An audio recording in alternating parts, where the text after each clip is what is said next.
नमस्कार, जय हिंद, वंदे मातरम।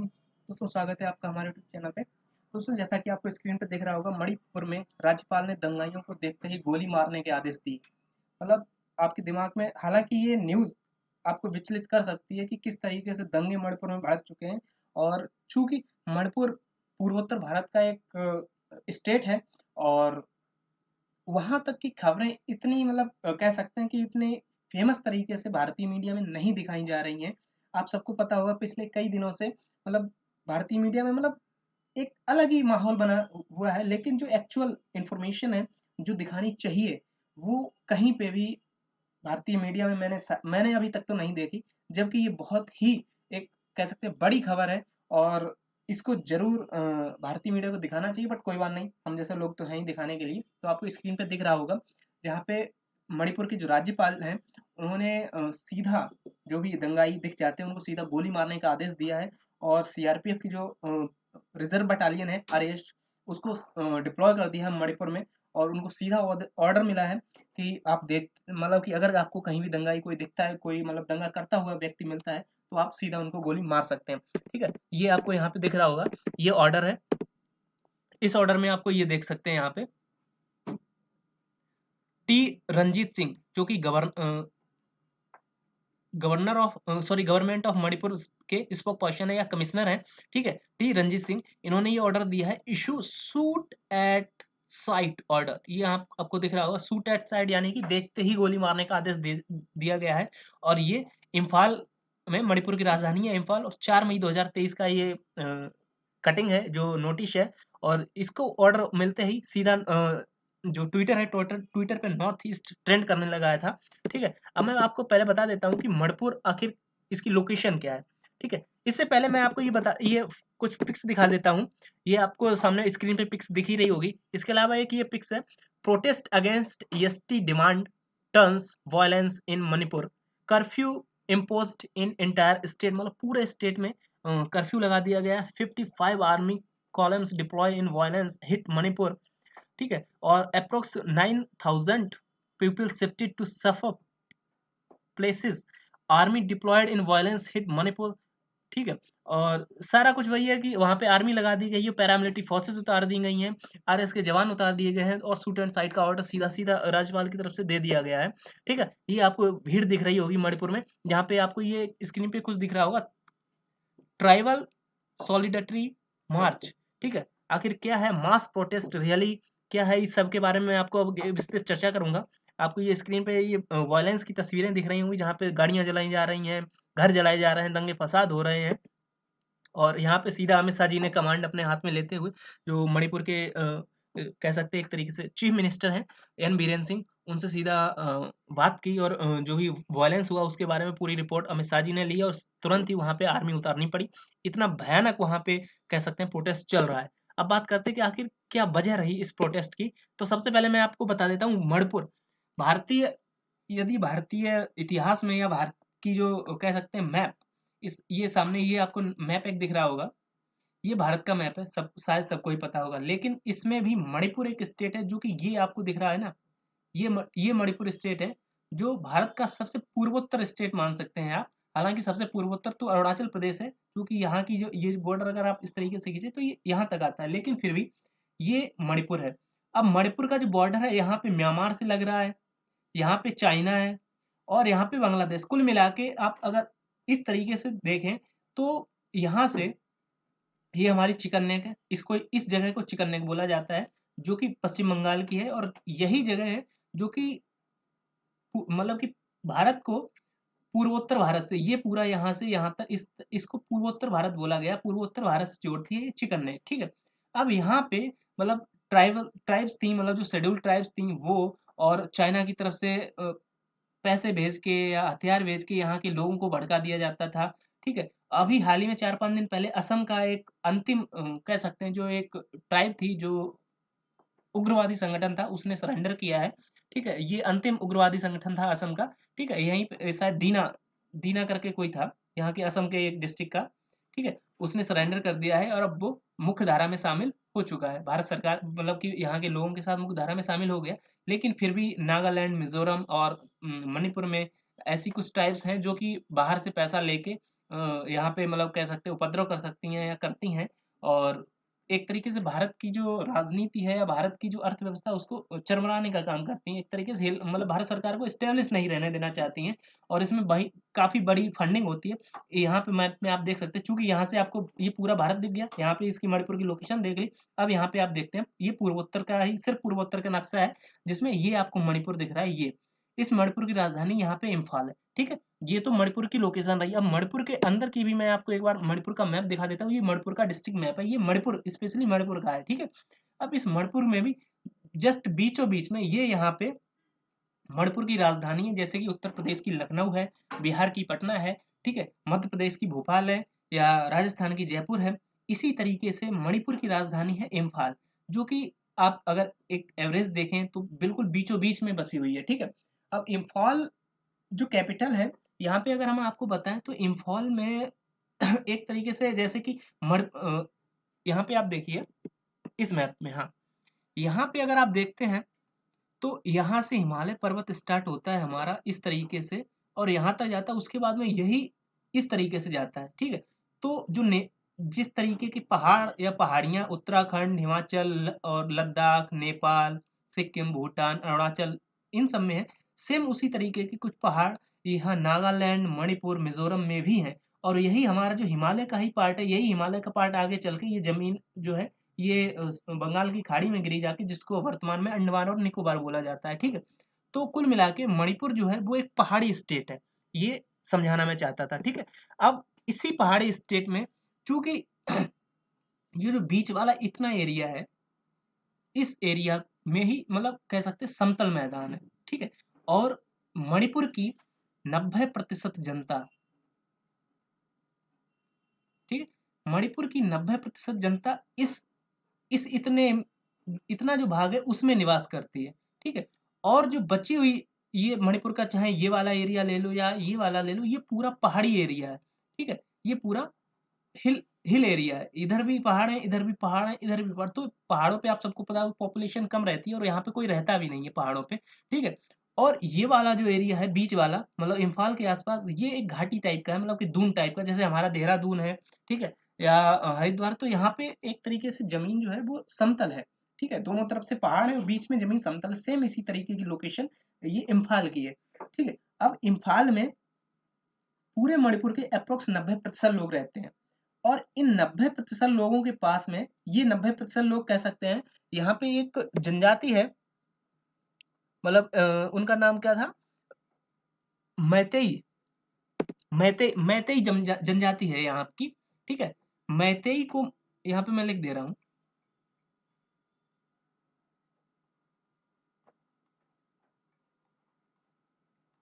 ये मैतेई लोग हैं, और इन मैतेई को कहीं-कहीं मैतेई ब्राह्मण भी बोला गया है, ठीक है? यानी कि कुल मिला के ये ब्राह्मण या ब्राह्मण मतलब जनरल कास्ट आप मान सकते हैं, ठीक है? इसमें आते हैं। अब बात करते हैं कि यहाँ पे आखिर ऐसा क्या हुआ? चूँकि क्या हुआ कि मणिपुर में ये ब्राह्मण धर्म से हैं, या कह सकते हैं ये हिंदू हिंदू है, ठीक है? इसको हटाओ आप, ये हिंदू हैं। मैतेई जो लोग हैं, ये हिंदू हैं। लेकिन इनकी जो पॉपुलेशन है, ये है एप्रॉक्स लगभग 53%, ठीक है? ये 53% है यहाँ पे। अब बचे जो 47% हैं, जो बचे 47% हैं, वो जो हैं वो ईसाई भी हैं मोस्टली, और इसके बाद में कुछ मुस्लिम भी हैं, वो बहुत रेयर केस में, बट 47% में अप्रॉक्स आप मान सकते हैं 32% तक ये ईसाई हैं। लेकिन ये जो 47% हैं पूरे सारे, इन सबको एसटी कैटेगरी में डाला गया है, मतलब भारत सरकार की जो अनुसूची है, मतलब अनुसूचित जनजाति का दर्जा दिया गया है इन 47% को। अब आपको मैंने बताया था कि 90% पॉपुलेशन जो है वो यहाँ पे निवास करती है, मतलब इम्फाल के आसपास, और जो 47% है ये मतलब कि जो एसटी कम्युनिटी है, उनके पास में बचा हुआ इस पूरी मणिपुर का जो 90 जो कह सकते हैं कि 90% जो जमीन है वो इन 47 के पास है। ऐसे आप देखिए, नए पेज पे मैं आपको बताता हूँ, यहाँ पे मैं बता देता हूँ। जैसे कि 53% सीधा हिंदू हिंदू ही लिखता हूँ, ठीक है।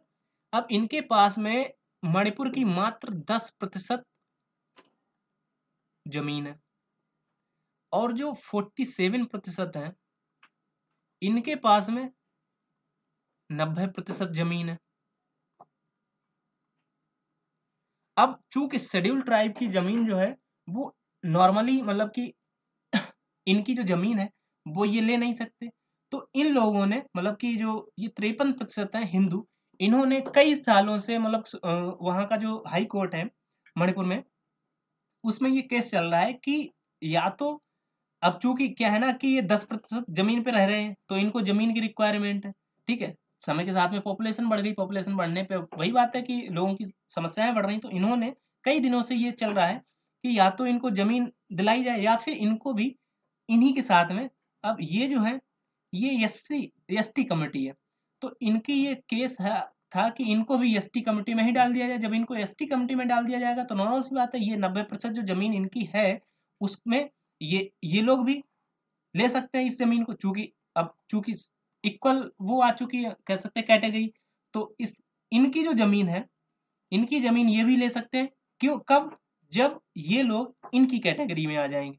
तो बस वही हुआ है कि वहां पे आप देखिए यहाँ पे Manipur high court direct state to consider inclusion of Meitei community in schedule tribe list, मतलब कि जो मणिपुर का जो हाई कोर्ट है, मणिपुर हाई कोर्ट ने सीधा सीधा ऑर्डर दिया। कई दिनों से ये लगभग 10 साल से ये चल रहा था, ये आप देख सकते हैं लगभग 10 साल से फाइट हो रही थी इनकी मैती कमेटी की, हाई कोर्ट में रिटें पड़ी हुई थी या केस पड़ा हुआ था लगभग 10 सालों से। अब जाके उस पर फैसला आया है मणिपुर हाई कोर्ट ने, और मणिपुर की गवर्नमेंट को सीधा सीधा ऑर्डर दिया है कि जल्दी से जल्दी एक कमेटी बनाओ और इनको मतलब जो मैती कमेटी है इनको शेड्यूल ट्राइब में डालो। अब शेड्यूल ट्राइब में डालने से क्या होगा, नॉर्मल सी बात मैंने आपको बताया था, शेड्यूल ट्राइब में डालने से अब जब ये भी शेड्यूल ट्राइब में ही आ जाएंगे, यहाँ पे भी एसटी हो गए और ये भी एसटी हो गए, अब बचे हुए जो 90% जमीन है इस पे हिस्सा किसका है, या इस पे एक तरीके से मतलब कह सकते हैं कॉन्स्टिट्यूशनली इस पे जो 90% जमीन पे अधिकार एसटी का है।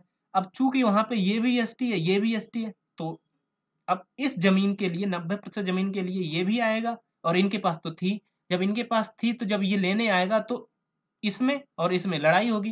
तो वही मेन बात है, ठीक है, मेन जो लड़ाई है वो वही है। अब ऐसे में क्या हुआ, चूंकि जो मणिपुर का जो हाई कोर्ट है उसने ऑर्डर दे दिया, उसके ऑर्डर देने के बाद में जो मणिपुर की जो और ये जो 47% थे ये इन्होंने मिलकर, चूंकि ये अलग अलग ग्रुप थे अलग अलग कम्युनिटीज थी लेकिन एसटी कैटेगरी में ही आती थी, ठीक है, तो इन्होंने इनका एक ट्राइबल स्टूडेंट यूनियन था, तो ट्राइबल स्टूडेंट यूनियन ने एक सॉलिडेटरी मार्च मार्च बुलाया था, कह सकते हैं एक परेड टाइप की, ठीक है। तो all India tribal student union ने बुधवार को ट्राइबल सॉलिटरी मार्च बुलाया था, और इस दौरान आदिवासी और गैर आदिवासी समुदायों में झड़प हो गई। वही ये आदिवासी हैं, ये कितने थे 47% और ये 53%। ये जो गैर आदिवासी हैं ये तो थे है, क्या था मैती, ठीक है, ये है मैती, और ये जो 47% है इनका इनमें भी मोस्टली ईसाई हैं और अदर अदर मतलब कह सकते हैं रिलीजन से बिलोंग करते हैं अदर लोग हैं, ठीक है। अब आदिवासी समुदाय मांग का विरोध कर रहा है जिसमें डिमांड की जा रही है कि गैर आदिवासी मैती समुदाय को शेड्यूल ट्राइब का दर्जा, मतलब कि आदिवासी समुदाय ये बोल रहा है कि इनको एसटी का दर्जा ना दिया जाए, ठीक है। और हाल ही में मणिपुर हाईकोर्ट ने सरकार को निर्देश दिया है कि मैतेई जो समुदाय है या जो वो 53% मान जो मैंने बताया उसको मानिए, तो उनको मतलब कि एसटी का जो कैटेगरी है उसमें डालने पे विचार करे और 4 महीने के अंदर एक रिकमेंडेशन भेजे और जिसमें इनको आदिवासी ही माना जाए, ठीक है। अब वही मेन बात हुई है, मैंने आपको ये बता ही दिया, ठीक है। अब हिंसा रोकने के लिए पुलिस ने आंसू गैस के गोले दागे। पुलिस ने बताया कि आदिवासियों में के मार्च में हजारों लोगों ने हिस्सा लिया। इसी दौरान आदिवासियों और गैर आदिवासियों के बीच हिंसा भड़क उठी। हालात को कंट्रोल करने के लिए पुलिस ने कई राउंड आंसू गैस के गोले भी दागे लेकिन हिंसा नहीं रुकी। इसके बाद में सेना और असम राइफल्स को बुलाया गया, ठीक है। और misunderstanding between two committees, Manipur chief minister on violence, मतलब कुल मिला के मणिपुर के जो चीफ मिनिस्टर हैं एन बीरेन सिंह, इनको बोला गया है कि लोगों को भड़का दिया गया, यानी कि जो दोनों कमिटीज हैं मतलब जो 53% वाली और 47% वाली, ऐसे मानिए आप, तो मणिपुर के चीफ मिनिस्टर का कहना है कि इनको भड़का दिया गया है, मतलब 47 वालों को इनको भड़का दिया गया है, एक मिसगाइड कर दिया गया है, जिसकी वजह से ये हिंसा हुई थी और कोई बात नहीं थी, ठीक है। अब लेकिन जो मेन फैक्ट था वही था कि इनकी जो 90% था, अब इनकी वाली कैटेगरी में ये भी आ गए, तो इनकी जो ज़मीन थी वो ये भी ले सकते हैं कॉन्स्टिट्यूशनली, ठीक है। तो बस कुल मिला के अधिकारों के जाने की लड़ाई है, छीनने की लड़ाई है, ठीक है। और जहाँ पे मैरी कॉम जी आप देख सकते हैं, ये ओलंपिक मेडलिस्ट हैं, ठीक है। और इन्होंने सीधा ट्वीट किया था, माई state Manipur is burning, kindly help. Narendra Modi, PMO India, Amit Shah, Rajnath Singh, Republic, NDTV और इंडिया टुडे, मतलब एक तरीके से इन्होंने ट्वीट करके ये इन सब का ध्यान अपनी ओर खींचा कि भाई एक्शन लीजिए। ये 4 मई का ट्वीट है, आप देख सकते हैं, और लगभग 4 मिलियन लोगों ने इसको देखा है। My state Manipur is burning, kindly help, boxer Mary Kom ask PM Modi और शाह, ठीक है। मोदी जी और शाह से उन्होंने रिक्वेस्ट की, और जिसके बाद में अमित शाह जी ने वहाँ पे असम राइफल्स और आर्मी उतार दी, और वहाँ के जो राज्यपाल हैं उनको सीधा ऑर्डर पहुंचा कि जितने भी वायलेंस कर रहे हैं जो भी लोग, उनको देखते ही शूट एंड साइट का ऑर्डर निकाल दिया गया। और ये आप देख सकते हैं, shoot and site order issue after violence in India's Manipur, ठीक है। यहाँ पे आप देख सकते हैं, ये ट्रक को पूरा जला दिया, ये शायद पेट्रोल का ट्रक रहा होगा, पेट्रोलियम का ये, और उसके पीछे अभी भी लगभग आग जल रही है, ठीक है। तो इस तरीके से, और यहाँ पे ये मैंने आपको जो बताया था ना, यहाँ पे ये देखिए 53% मैथी लोग हैं, जो कि कह सकते हैं कि मैंने आपको बताया था, जिनके पास में 10% जमीन है, और बचे हुए ये जो 47 हैं, इनके पास में 90% जमीन है। अब इस 90% में इनको, ये है एसटी, और ये जो लोग हैं ये हैं शायद जनरल, क्योंकि इनके बारे में लोग ब्राह्मण बोलते हैं, तो या जनरल ही होंगे, ठीक है। क्योंकि इतनी ज़्यादा डीपली मुझको पता नहीं है, ठीक है। अब गवर्नमेंट ने बोला है कि इनको भी इसी कैटेगरी में डाल दो, यानी कि एसटी में। जब इनको एसटी में डाल देंगे तो इस 90% जो ज़मीन है उसको भी ये लोग परचेज कर सकते हैं। परचेज करने की बात है, देखिए, एक होता है कब्जा करना, एक होता है खरीदना। तो इन्होंने परचेज की यहाँ पे बात हुई, कब्जे वाली नहीं हुई, ठीक है। तो इन जो लगभग 47% है, इसमें लगभग there are 33 scheduled tribes in Manipur, मतलब ओवरऑल 33 कैटेगरीज हैं या 33 ट्राइब्स हैं मणिपुर में, ठीक है। दे आर अहोम, अनाल, वो सारी एक लिस्ट है, आप पढ़ सकते हैं, ठीक है। और जिसमें मैथी की जो पॉपुलेशन है लगभग 53% है, और मणिपुरी ब्राह्मण्स और Meitei Brahmins are the Brahmin who speak the Meitei language ये लोग मतलब बोलते हैं। और Meitei primarily settled in Imphal valley region, मैंने आपको बताया कि जो इम्फाल के आसपास का जो हिस्सा है, ठीक है, 10% उसमें ये लोग निवास करते हैं, और इसके अलावा की जो ज़मीन है वहाँ पे जो बचे हुए और ये लोग हैं वो निवास करते हैं, ठीक है। तो ये पूरी लड़ाई थी। मणिपुर में 53% से ज़्यादा मैथी हैं। 10 साल से एसटी स्टेट की डिमांड हो रही है, मतलब कि 10 साल से ये लोग डिमांड कर रहे हैं, चूँकि इनके पास में जो ये 53% है, इनके पास में मात्र 10% ज़मीन है, ठीक है। तो ये लोग 10 साल से डिमांड कर रहे थे कि अगर वैसे मतलब नहीं दे सकते तो आप हमको एसटी में ही डाल दीजिए, मतलब एसटी कैटेगरी में डाल दीजिए। तो उसके बाद में ये अपनी मतलब कह सकते हैं कि भत्ता या मतलब कि रोजगार के तौर पे ज़मीन मतलब खेती वगैरह करवा सकते हैं, जो भी है इनका, ठीक है। लगभग 10 साल से इनकी डिमांड चल रही थी, और अब जाके मणिपुर हाई कोर्ट ने इनका इस पे डिसीजन दिया, और गवर्नमेंट को, मणिपुर की गवर्नमेंट को बोला है कि 4 महीने के अंदर आप कमेटी बनाइए और उसको रिकमेंडेशन के लिए भेजिए, और मैथी को एसटी में शामिल करिए, ऐसा मणिपुर के हाई कोर्ट ने ऑर्डर दिया है, ठीक है। मैथी एक गैर आदिवासी समुदाय, मैंने आपको बता ही दिया है, और मणिपुर की आबादी का लगभग 53% हिस्सा यही है, मतलब कि हैती। और ये मणिपुर की जो घाटी है, जो कि इम्फाल के आसपास का रीजन है, वहाँ पे ये निवास करते हैं, और पिछले 10 साल से ये रिक्वेस्ट कर रहे थे। इनका कहना है कि म्यांमार और बांग्लादेश के लोग बड़े पैमाने पर राज्य में दाखिल हो गए हैं, जिसके चलते इन्हें परेशानियों का सामना करना पड़ रहा है।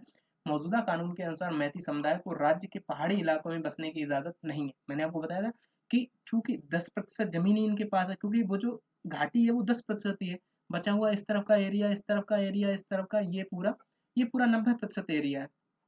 और इस 90% एरिया में चूंकि ये आदिवासी है नहीं, और उस 90% एरिया में जो मतलब कि मणिपुर का एक तरीके से नियम है, या भारत सरकार का नियम है कि उस 90% एरिया को रिजर्व कर दिया गया है कि एसटी कैटेगरी, मतलब शेड्यूल्ड ट्राइब्स के लिए। अब ये शेड्यूल्ड ट्राइब है नहीं, तो इन्होंने परमिशन मांगी कि भाई यहाँ पे आके मतलब उस 10% जो ज़मीन है उसमें आके बांग्लादेश से भी लोग आके रहने लगे हैं, म्यांमार से आके लोग रहने लगे हैं और दूसरे राज्यों से भी लोग आके रहने लगे हैं। अब उस उतनी सी जगह में हम लोगों की नहीं बन पा रही है भाई, मतलब हम लोग नहीं रह पा रहे हैं, इसलिए हमको परमिशन दीजिए कि हम यहाँ से भी निकल के और दूसरी जगह रहें। मतलब एक तरीके से इनका रहने के लिए ये लड़ाई थी, ठीक है। अब मणिपुर में मैती समुदाय के लोगों की संख्या लगभग 50-60 मैंने बताया 53% है और ये इम्फाल की घाटी के आसपास में बसा हुआ है। ये सारा कुछ मैं आपको बता ही चुका हूँ, ठीक है।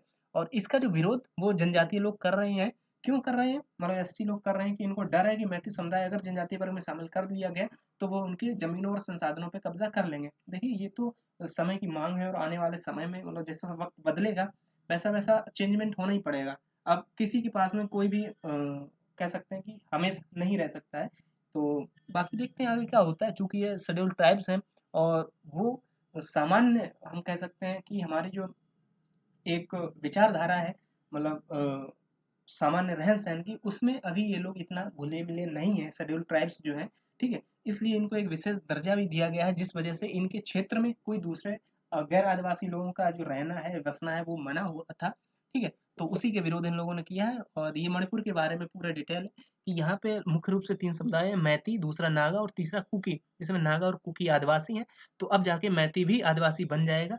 चूँकि अभी तक ये गैर आदिवासी था, जिसकी वजह से ये सारी दंगा वगैरह हुआ है, ठीक है? और नागा और कुकी में आने वाले ज़्यादातर लोग ईसाई, मैंने आपको बता ही दिया था कि जो मैती हैं वो हिंदू कैटेगरी में आते हैं, हिंदू रिलीजन फ़ॉलो करते हैं। लेकिन नागा और कुकी ज़्यादातर ईसाई फ़ॉलो करते हैं और इनको अनुसूचित जनजाति का दर्जा मिला है। यहाँ इन तीनों के अलावा मुस्लिम आबादी भी है। यहाँ पे गैर आदिवासी समुदाय से आने वाले मयांग भी हैं, जो देश के अलग-अलग हिस्सों में से आकर यहाँ पे बसे हुए हैं। इस सारे बवाल की जड़ को कब्जे की जंग भी माना जा रहा है। इसे ऐसे समझिए कि मैती समुदाय की आबादी यहाँ 53% से ज़्यादा है, लेकिन वो सिर्फ़ घाटी में बस सकते हैं। वहीं नागा और कुकी समुदाय की आबादी 40% के आसपास है और वो पहाड़ी इलाकों में बसे हैं, जो राज्य का 90% हिस्सा है, मैंने आपको पूरा बता ही दिया है। मणिपुर में एक कानून है जिसके तहत आदिवासियों के लिए कुछ खास प्रावधान किए गए हैं, जिसके तहत पहाड़ी इलाकों में सिर्फ़ आदिवासी ही बस सकते हैं। चूँकि मैती समुदाय को अनुसूचित जनजाति का दर्जा नहीं मिला है, इसलिए वो पहाड़ी इलाकों में नहीं बस सकते। जबकि नागा और कुकी जैसे आदिवासी समुदाय चाहे तो घाटी वाले इलाकों में जाके बस सकते हैं। मैती और नागा कुकी के बीच विवाद की यही असली वजह है, इसलिए मैती ने भी खुद को अनुसूचित जनजाति का दर्जा दिलाने की मांग की थी और लगभग 10 सालों से ये मांग चल रही थी और इनका हाई कोर्ट में भी मतलब कह सकते हैं कि ये कानूनी लड़ाई लड़ रहे थे। All all Manipur tribal union के महासचिव कैल्विन ने ही सियाल ने बताया कि इस पूरे विरोध की वजह ये थी कि मैती अनुसूचित जनजाति का दर्जा चाहते हैं, उन्हें एसटी का दर्जा कैसे दिया जा सकता है? अगर उन्हें एसटी का दर्जा मिला तो वो हमारी सारी ज़मीनें हड़प लेंगे, ऐसा इनका कहना है।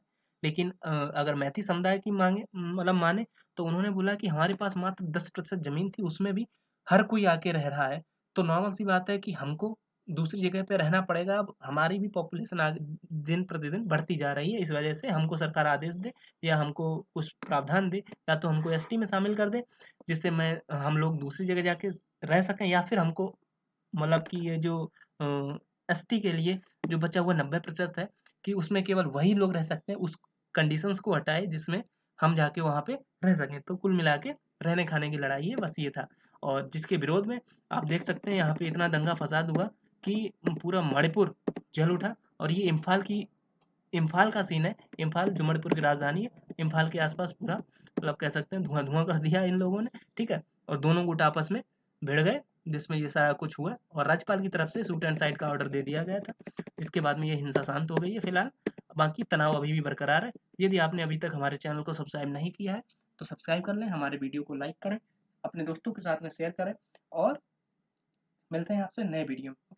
Bye bye.